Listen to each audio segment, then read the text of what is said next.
సంఘపు దూతకి ఇలాగూ రాయము. చెప్పు సంగతులేమనగా నీ క్రియలను నేను ఎరుగుదును. ఏమనగా ఇదిగో జీవించుచున్నావనే పేరు నువ్వు తగిలించుకున్నావు, బ్రతికున్నాడనేటువంటి ఆలోచనతో అందరూ మాట్లాడుతున్నారు. కానీ అంటే నీవు నీ క్రియలను బట్టి చచ్చిపోయిన వాడు సుమి. Praise God. రెండు చేతులు పైకెత్తి చెప్పాలి.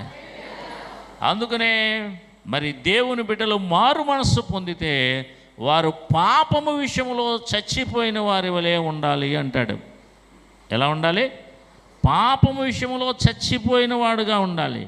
అంటే పాపము చేయటానికి నువ్వు బ్రతికున్న వ్యక్తిలా కనపడకూడదు.